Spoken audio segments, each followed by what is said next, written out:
Edwards, who has been here before, not to this location, but he has addressed the press club on a few occasions, and he has been accessible through his 7.5 years as governor, and I can attest, having been the moderator for 85 radio shows in which he has subjected himself to all kinds of questions from people in various parts of Louisiana and in some cases in other parts of the country. But I think most people know the backstory of Governor Edwards. He was elected to the State House in 2007 from his hometown of Amite. He was elected after graduating both from West Point and from LSU's law school.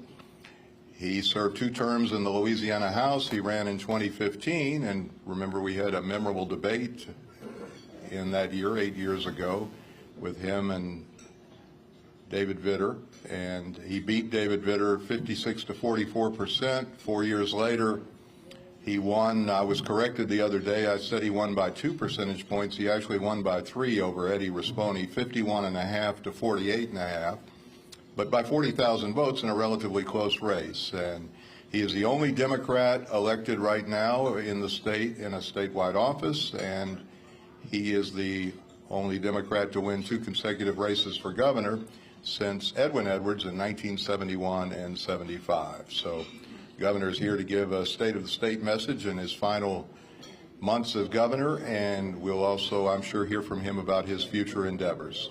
Governor John Bel Edwards.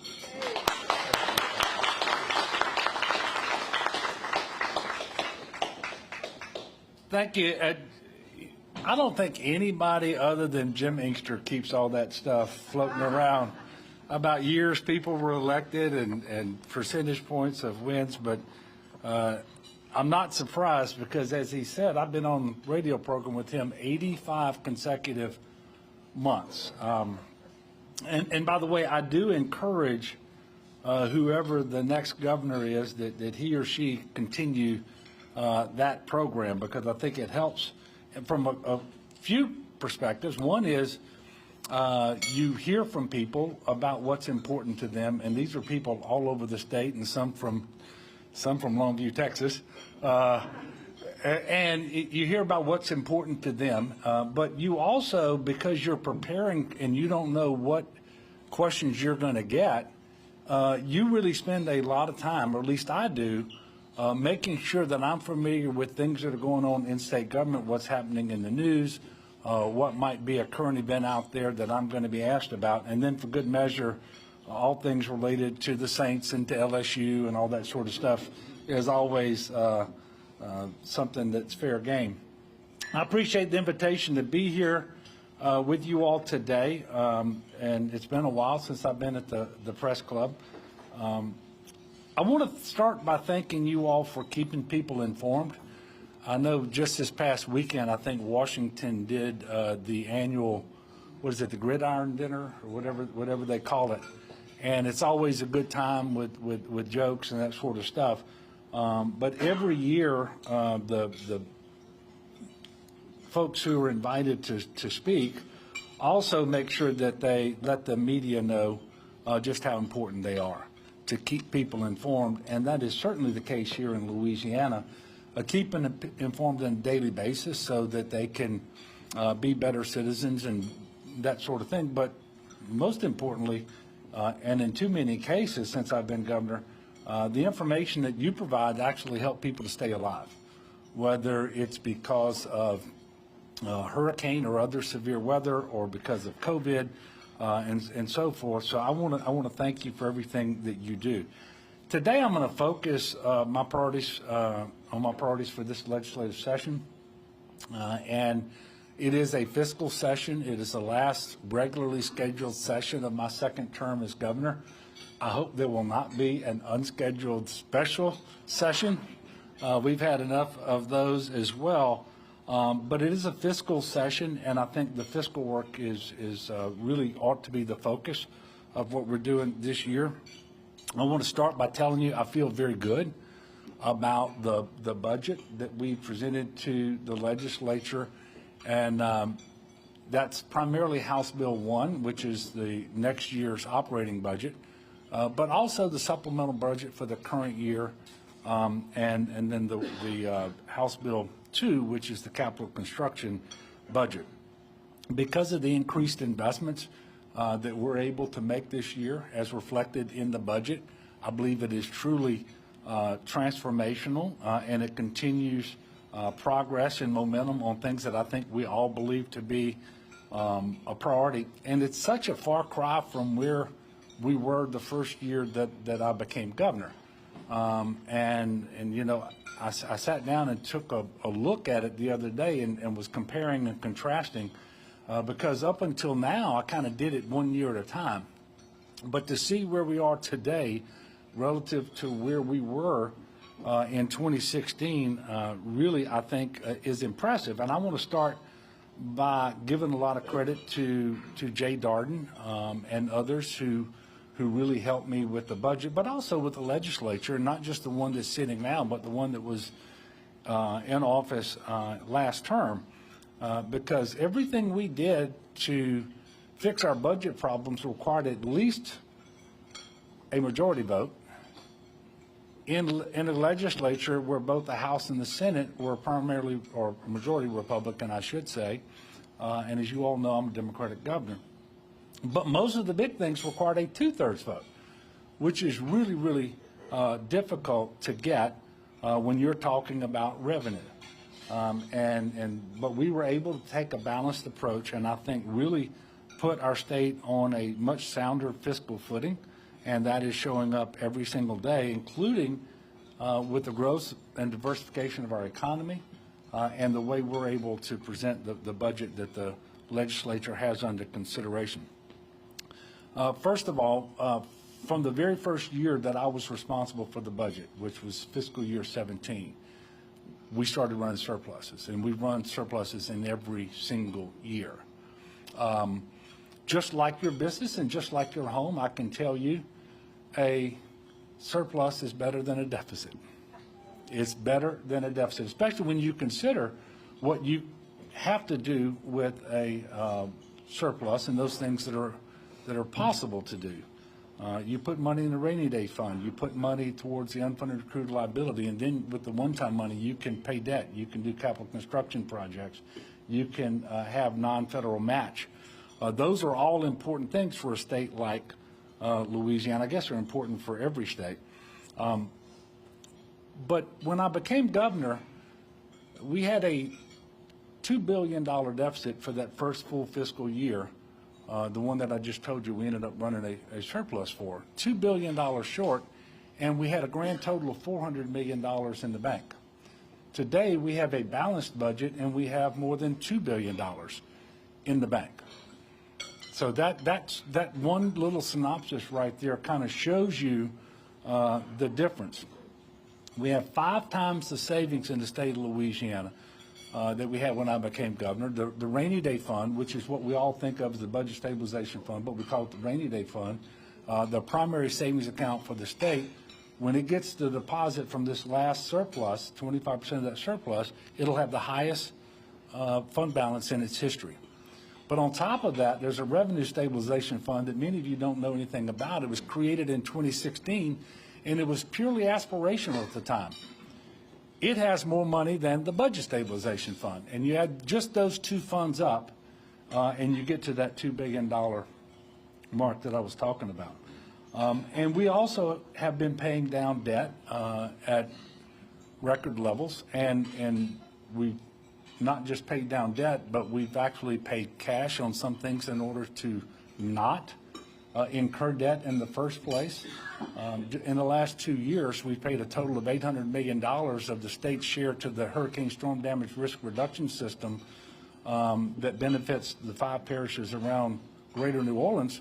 And had we not done that, we would have paid out more than $1.4 billion over the coming decades in debt that we didn't even incur. So those are some of the good things that we've been doing. I want to talk a little bit about infrastructure as well. We've allocated nearly $5.5 billion to more than 2,000 infrastructure projects around the state, including 7,000 miles of road improvements. And Louisiana is set to receive approximately $1 billion over the next 5 years, just on the bridge formula program. And this is, too, is part of the bipartisan infrastructure law.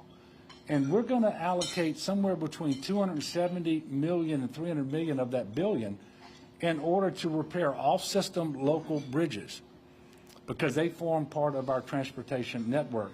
And we're going to allow local government to tell us which of their bridges they want to repair or replace, which is the highest priority for them, and we're going to work with them in order to do that. And so over the next 5 years, there will be 5 times as many bridges repaired or replaced as we would have done otherwise. Speaking of the bipartisan infrastructure law, primarily through funding that is making available, we're absolutely committed to closing the digital divide between 2029 by making sure that every address in the state of Louisiana, residential and business, has access to high-speed, affordable internet. We got started on that with $177 million of American Rescue Plan dollars.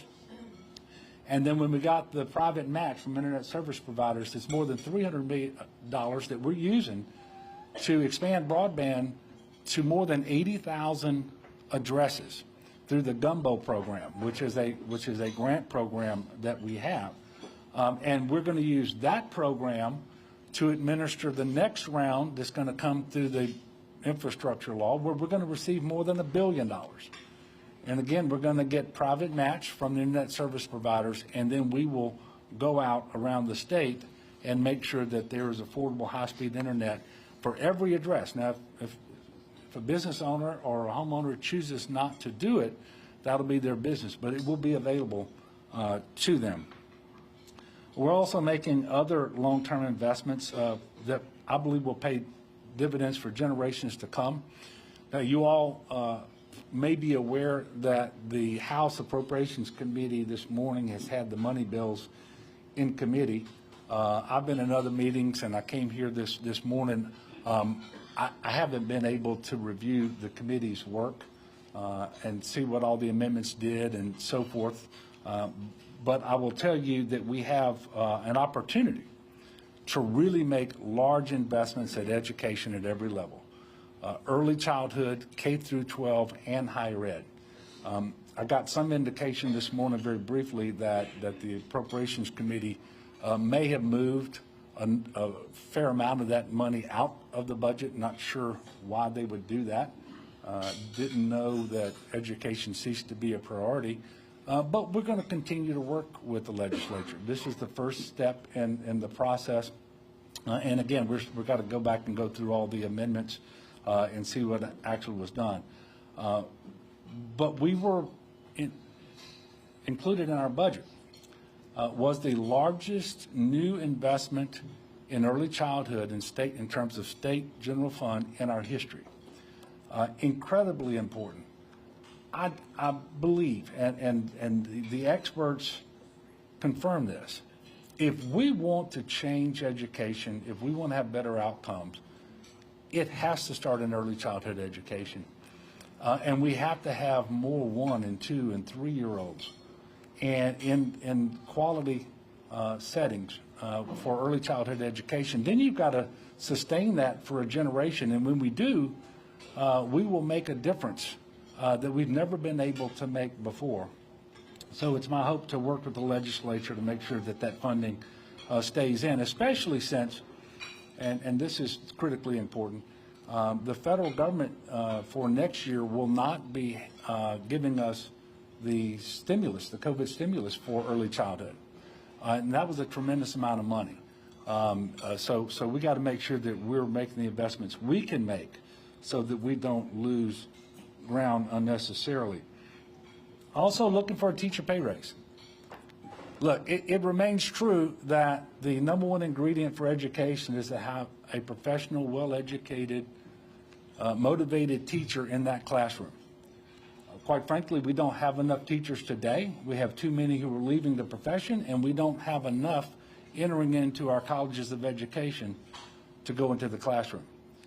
And then you look at what our neighboring states have done over the last year or two with very large pay raises. And that's why I believe that we need to have a $3,000 pay raise for our teachers. It is in the budget that I presented. That budget is balanced. And the REC will meet again in May. I actually believe the most likely outcome of that meeting is there'll be additional recurring state general fund that we can invest. But critically important that we make that investment so that we can keep the teachers and get the teachers that we need. And then the budget for higher education continues, work that we've been doing over the last several years to make significant new and needed investments in higher education as well. Quite frankly, I don't think there is a way for us to become the state we all aspire to be if we don't invest in education.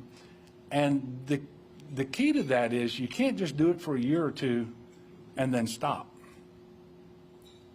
You've got to maintain the investments in education if you're going to produce the results that you want. One of the bills that you may have read about would waive the mandatory fees for members of the National Guard. Since I've been governor, we have called on our National Guard over and over and over again. They already have a waiver for tuition, but on the mandatory fees, they don't. We need to do that so that we can have the readiness that we need in the ranks of the National Guard. That's a bill that's been authored by Representative Ken Brass. And then we need to make sure that we statutorily create the Cybersecurity Commission, something I did by executive order. Barry Milligan has that. The National Guard is a very big player in that, along with GOSEP. And this is about cybersecurity defense, making sure that we have the people who are ready to go to respond to incidents. And you all read, in fact, you all write those stories. You have an idea of how often that happens, but we want to put ourselves in the very best position possible with respect to cyber. And then, you know that I want to raise the minimum wage, something I've been trying to do since I became governor. I just want you all to ponder $7.25. That's the minimum wage in Louisiana. Has been since 2009. It hasn't changed. We don't have our own minimum wage. The state of Louisiana relies on the federal minimum wage. It hasn't been changed since 2009. Clearly, we need to make sure that there is a higher floor than that, so that people receive a decent wage for their work. I also believe that and by the way, there are bills by Senator Gary Carter and Representative Ed Larvadain to deal with that. But speaking of employment, I'd like to remind people, because sometimes we lose sight of it, because of the diversification and growth of our economy, we have more people working today than has ever been measured in the month of March, which those are the numbers we're looking at right now. 24 months where the monthly unemployment rate was lower than it had been 1 year earlier. 24 months. And in addition to that, we now have more Louisianans working than ever before. The total number of Louisianans working. And so we know that very few people work for the minimum wage of $7.25. That's why it seems an especially good time to raise that floor. And we need to show that we care about workers and their families, particularly their children. And of course, that's also why we need to make sure that we're paying fairly. We have the largest gender pay gap in the country. Women make about 2/3 of what a man makes when they have similar qualifications doing the same job. For women of color, it's closer to 50 cents on the dollar. That is offensive to me. It's just wrong. And I would ask yourselves, how many children do we keep in poverty needlessly because we refuse to pay their parents what they should be paid when they go to work? We can and should do better. You know that my first act as governor was to expand Medicaid. That continues to be the easiest big decision that I've made, and it continues to pay dividends for us. And I think that is incredibly important. And it helped us solve our budget problems. We now have an uninsured rate that is lower than the national average. We haven't had any hospitals close. I mean, I could just go on and on about the benefits of Medicaid expansion. I also believe that it's important that workers have the ability to access medical care, meaning that they get to keep their appointments. And so paid family leave is really important, both in the private sector and in the public sector. We've got bills by Representative Amy Jenkins and Amy Freeman and Sam Jenkins. Please don't tell them I messed their names up. That would deal with those two things. And then you know that I'm asking the legislature to create exceptions in terms of the ban on abortion, because when you think about a crime victim, and by definition that's what we're talking about, rape and incest, these are crime victims, and sometimes very young. And I don't believe the force of law, of state law, should require a crime victim to carry their rapist baby to term should they choose not to do that because of, for whatever reason, but it could be a physical health issue, could be an emotional health issue, you name it. So I am asking the legislature to create those exceptions. We're working to make sure that we incentivize more insurance companies to write policies in Louisiana to create more competition, to drive down premiums, depopulate citizens, and so forth. Easier said than done. I mean, this is really difficult. Quite simply, if you go back to 2020, although last year we had a really good year on named storms, the two previous years we had 5 major hurricanes, 2 of them the strongest ever hit the state of Louisiana. And then even last year when we got a break, Florida didn't, and they had a very strong hurricane, Hurricane Ian, and these insurance companies right across state lines. And so some of the companies that had exposure last year in Florida actually stopped writing in Louisiana. But there's some things we can do through the Incentive Fund that we're working with the Commissioner of Administration on and with the legislature. The Fortify Roof program promises to deliver good results over time, and it has elsewhere as well. Senator Jay Luno has, Jim circling. I'm almost finished here, Jim. Jay Luno has Senate Bill 11, which I think is really important because it came out of committee. The first time that bill came out of committee, it would, on auto insurance, it would say you shouldn't have to pay more simply because you're a female.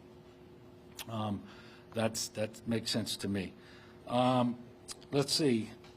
The last thing I asked the legislature to do, and for the first time, was to end the death penalty. I think that time has come based on the fact that in 20 years, we've executed 1 person on death row and we've exonerated 6. We've executed 1, we've exonerated 6, and hundreds of millions of dollars has been spent over that time period to have capital punishment in Louisiana. It starts when the individual is charged, and all the additional costs go up, both on the prosecution side and on the defense side, almost all of which in every case is funded by the taxpayer, and then to actually have death row itself.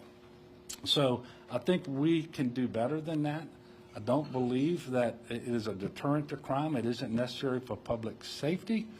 And quite frankly, I think it's inconsistent with promoting a culture of life, since it by definition promotes a culture of death. And the example that we're setting for the people of Louisiana, and especially young people, is that it's okay to resort to violence and death to settle a score. I just don't think it makes sense for us in 2023. So with that, I am going to stop my prepared remarks. Jim has agreed he's going to call on the questioners. I am not, and I'm just going to slip over here and get water. And go ahead.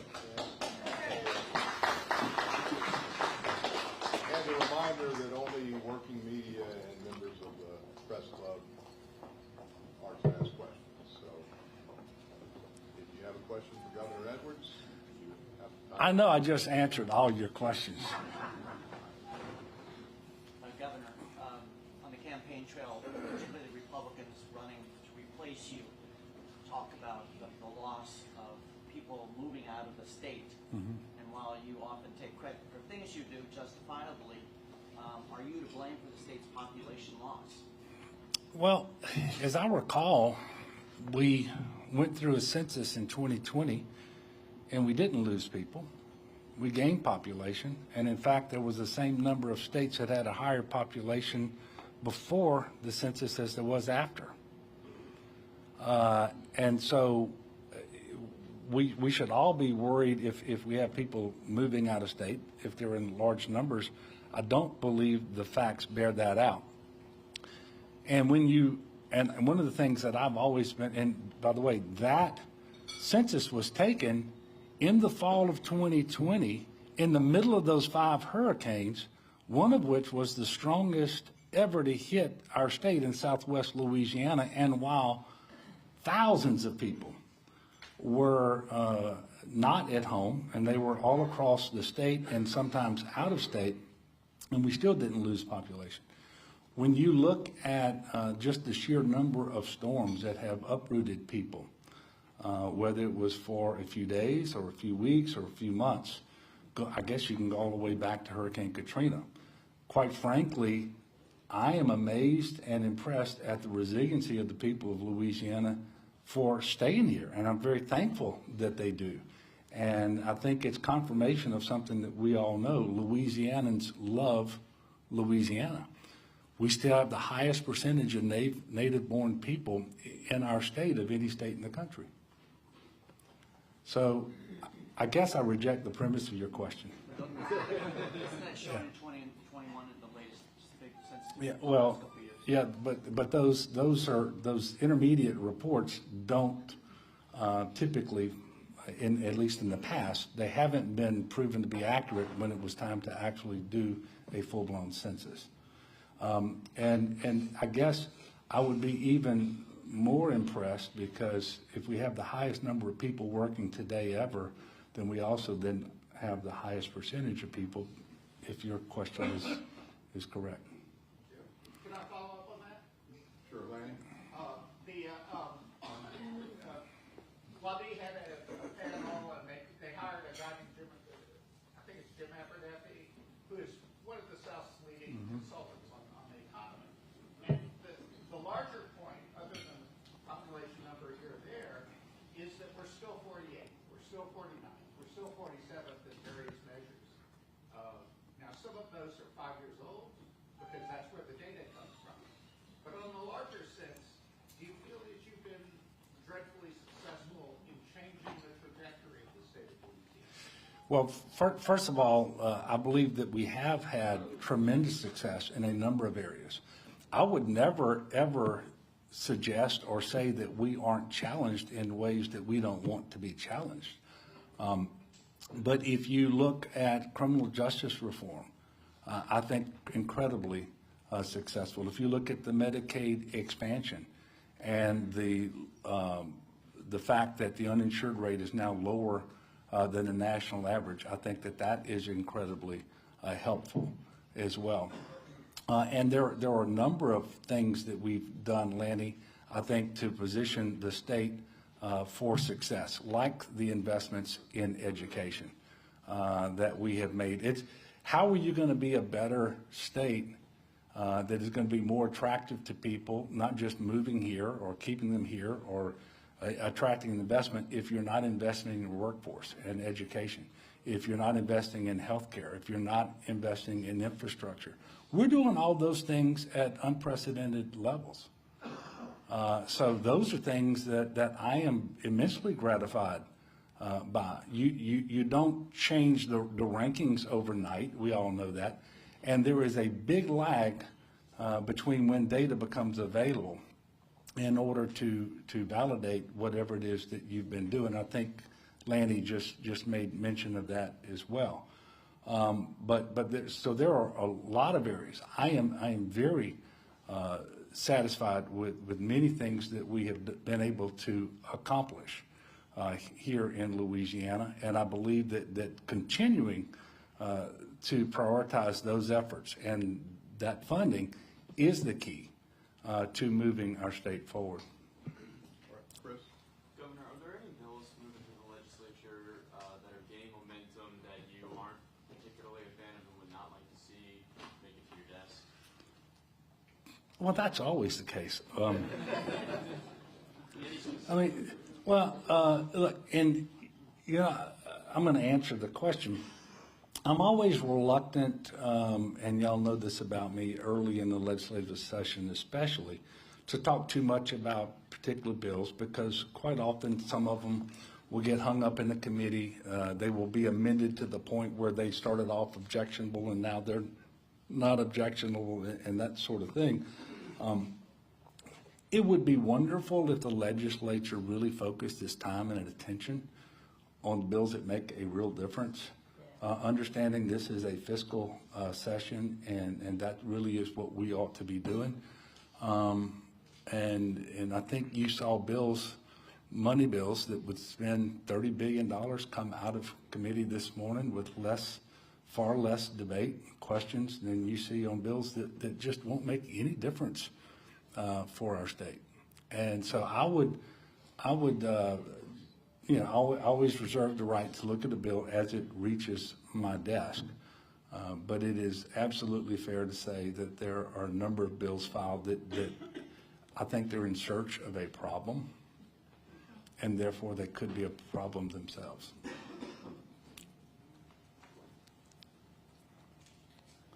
Governor, Coach Mulkey has been ramping up her campaign to get funds for the PMAC.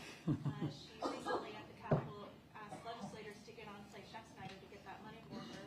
When she was at the governor's mansion recently, did she have a conversation with you about this? And what are your thoughts on state funds for the PMAC?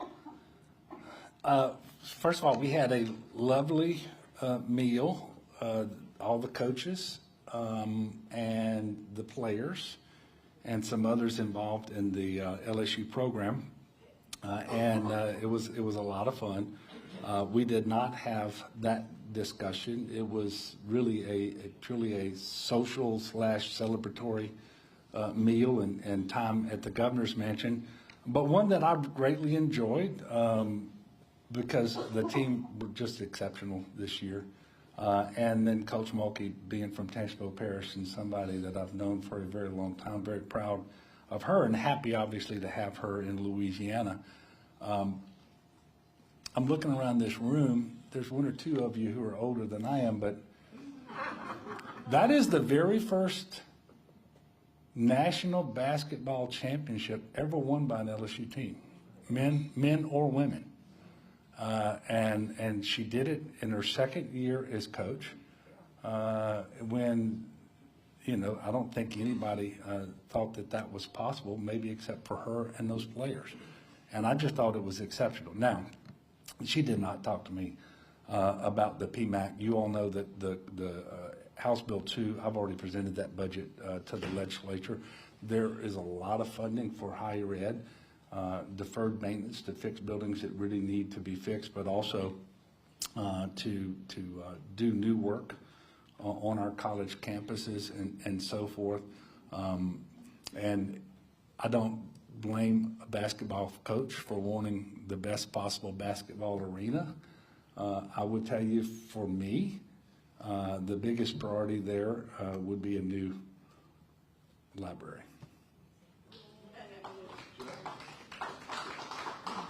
Yes. Governor, I get your thoughts on two Democrats jumping ship in so many months, 2 months, to the Republican Party after the supermajority. And what's your question? The two Democrats, how do you feel that affect your agenda? You lost Jeremy McCollum, you lost Francis Thompson. Any concerns about how that's going to? No, it doesn't affect my agenda. And I think, you know, I just told you what my main priorities were. I didn't alter them in any way. And I also don't believe at the end of the day it will have any real effect on the success or not of that agenda or on the individual agenda items. I don't believe they became different people. For example, I still have a great personal relationship with both of the individuals that you just mentioned. So it's not something that I have lost any sleep over. Jeff? Governor, Oh, sorry. I know you're in support of raising the spending cap. If you could, give me your thoughts on why you feel it's more important to fund a lot of these one-time projects instead of what some Republican lawmakers are wanting to do is pay down the debt on a lot of these retirement pensions and so forth. Well, first of all, I think there's some well-intentioned but misguided legislators, and there's absolutely nothing wrong with paying down debt. I've done a lot of that as governor. I mean, we're talking about an expenditure limit, and largely that if you choose not to exceed that limit, what you're going to sideline are one-time dollars. Now, I don't believe that the people who voted for in the legislature, and then the people who voted for the expenditure limit had in mind one-time dollars when they did that. But you've got an opportunity right now to invest in the state, whether it is coastal restoration and protection programs, whether it is roads and bridges, ports and airports. You've got a 5-year bipartisan infrastructure law that is going to bring unprecedented amounts of federal money to the state to put towards those items. But all of it has a non-federal match obligation. So if you want to maximize your ability to get those dollars, you've got to have them available. Secondly, we have approved a lot of projects in the last couple of years that we thought we had funded, and we're finding out now because of inflation we didn't fund them enough, and we got to go back and add funding to those just so we can deliver the projects that we've already funded. And then we have opportunities going forward for new projects that are also expensive, more expensive than obviously we would want them to be. But if you look at the forecast, I'll just give you two things, concrete and steel. You can look at the forecast for those. The rate of inflation is going to come down, but it's never going to be a negative rate of inflation, meaning those projects are not going to get cheaper. And the way you maximize your available money for these investments is to appropriate the money, execute the contracts, and then you transfer the risk of additional inflation to the contractor, and you get it off of the state. And so we have those opportunities right now to invest in things that are incredibly important to all of us. There's nothing wrong with paying the unfunded accrued liability early. 10% of every surplus that I have run has gone to the unfunded accrued liability. And I would remind you all, because back in 1988, when the legislature approved a constitutional amendment that was subsequently approved by the people, it put the state on a 40-year plan to pay the unfunded accrued liability. It didn't put it on a 40-year level term payment. The maximum payments on that constitutional amendment have come while I was governor. And we're now coming down the backside of that slope. And so this is just a question about what is at this time the most pressing priorities that we have. And when it comes knowing the progress that we have made, the debt that we haven't incurred, as I mentioned before, it seems like now is the right thing to do is to exceed the expenditure limit. I actually think the Senate President last week made an excellent case for that. And so I do think that is the right thing to do.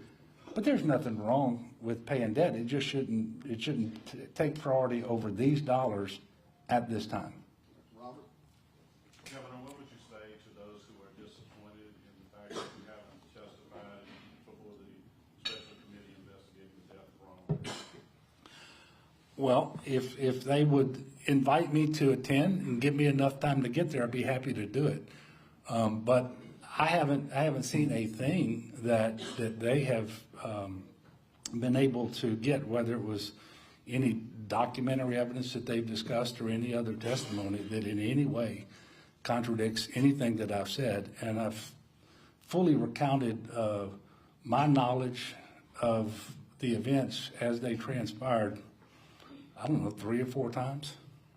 So there wouldn't be anything new to be gained. Yes, sir. Thank you. Governor, after 7 and almost a half years, it seems like a lot of folks who were previously openly critical of your decision with regard to Medicaid extension. And that's to be congratulated that they're coming around. But on another thing that you did, and that is curtailment, to some extent, of the overly generous ITEP program. Do you think they'll likewise be coming around and acknowledging the wisdom of your having done that? And even if they do you think there's any possibility that they will start curbing that liability in Cancer Alley and nowhere else? Well, first of all, thank you for the question, and I want to amend my answer to Lanny a while ago. The ITEP reforms were awfully good for the state of Louisiana. That program had operated on autopilot for many decades, and it was the most generous, it was overly generous, and exempted were property taxes for developments that were going to, for manufacturing.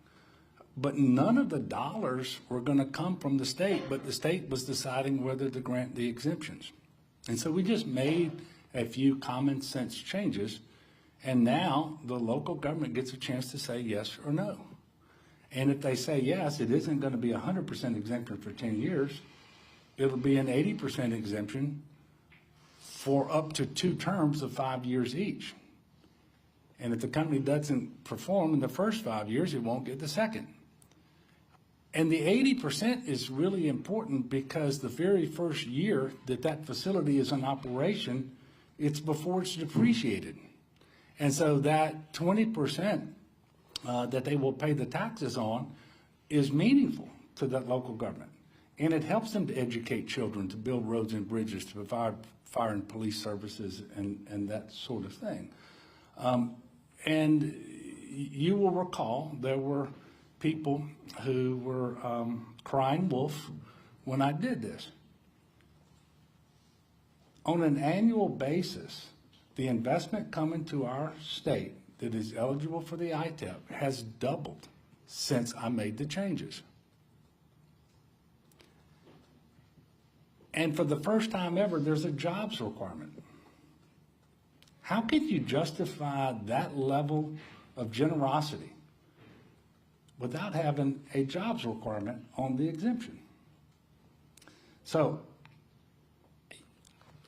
I know the policy is good. I know the results have been tremendous.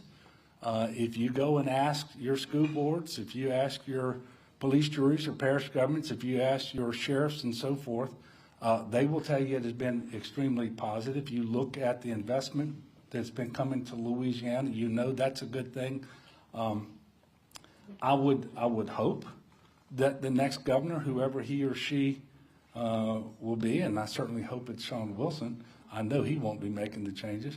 But I think they will have a hard time moving away from all that. I think I saw where even Stephen Waxback the other day mentioned that he would keep the 80%. So he's already halfway there. All right, we got to roll. It's past time.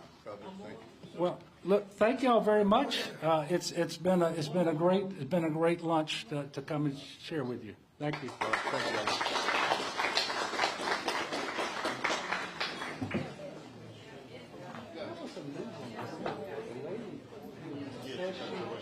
She made that.